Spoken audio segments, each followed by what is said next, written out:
I'm Miriam. I'm sitting in the back seat of a black SUV, a thick folder with a finalized contract in my hands. The words on the page: $960,000 in equity, my own team, my approach, my name seem like a dream. A tear slides down my cheek, not from regret, but from the overwhelming realization that I've finally chosen myself. Just a few hours ago, I was in that stuffy conference room at work, watching as my sister, Lila, presented my strategies as her own. Her voice was confident, her smile practiced, as she clicked through slides that were nothing but my hard work. I sat there, hands folded, my mother's handkerchief pressed between my fingers under the table, seething inside. It all started with those Sunday dinners at my parents' house. I was always the first to arrive, helping my mom prepare the meal. The dining table would be laden with delicious food, but there was an icy atmosphere as Lila sat at the head, engrossed in her phone. My dad, a work-obsessed man, would call out for me to fetch things while barely looking up from the TV. I always obliged, being the youngest and the so-called good girl in the family. One fateful Sunday, as I was clearing plates, Lila announced a toast to family progress. She went on about a new client retention system, the same one I'd spent countless late nights working on after my son, Jake, had gone to bed. My dad clapped her on the back, beaming with pride, and my mom gave a tight-lipped smile. I felt the bitter taste of betrayal, but I swallowed my words, just like I always did, afraid to ruin the peace. The next morning at work, it got even worse. Lila, who worked at the same company, Petronix Enterprises, casually deleted my client retention strategy file in front of my co-workers. "It's not personal, Miriam. It's business," she said with a smirk.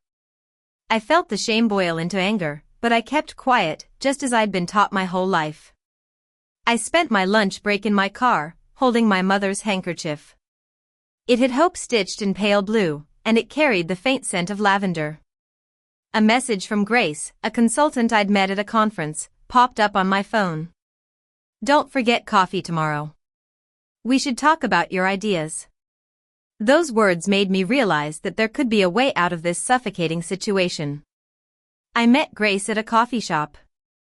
She saw right through me and told me how valuable my client handling skills were. But then, I received an email from HR at Petronix. It stated that the ownership credits I'd earned from the retention project were now under Lila's name. No explanation, just a cold, bureaucratic statement. Grace reached into her bag and pulled out a business card with an offer of $960,000 in equity and the chance to build my own team. My fear screamed at me about bills, my son's future, and the mortgage. But beneath that fear, there was a spark of hope. That night, I went to my parents' house for dinner. Lila was her usual self, boasting about her success and subtly putting me down. I saw the look on Jake's face as he witnessed the humiliation. It was then that I remembered my mother's words, "Don't let them tell you who you are." I spent the next few days gathering evidence of Lila's fraud. I found that client payments were being rerouted, and upsells I'd handled were being credited to non-existent accounts. I emailed all the evidence to my lawyer, Ethan, who I'd reconnected with after he'd offered his help at a networking event months ago. Lila tried to intimidate me, but I was no longer afraid. She called me into her office, saying I was risking everything by digging around. I calmly told her that I was ready to leave behind what she was threatening me with.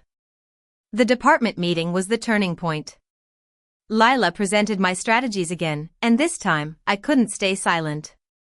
I stood up, asked for the source of the strategies, and presented the documents that proved my ownership. Lila tried to dismiss me, but for the first time, I saw the crack in her confidence. After that, Lila started isolating me at work. But I didn't care. I knew it was time to leave.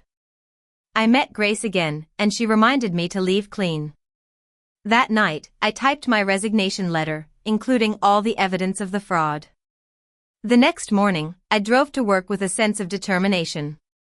I handed my resignation letter to the CEO during the meeting and spread the evidence on the table. Lila tried to defend herself, but it was too late. The CEO called for an investigation. As I walked out of the office, I saw Grace waiting for me in the black SUV. I got in, signed the contract, and realized that I was finally free. Over the next few days, former clients reached out, offering their support and saying they'd follow me wherever I went. Lila was placed on leave pending the investigation, and the company was in turmoil. My dad messaged me, asking why I'd left so suddenly. I replied, because I finally chose myself. And there was no need for a response. Now, in my new office, with my mother's handkerchief on my desk, I look out at the Texas sky. I know that I'm no longer invisible. I've kept my promise to myself, and that's more than enough.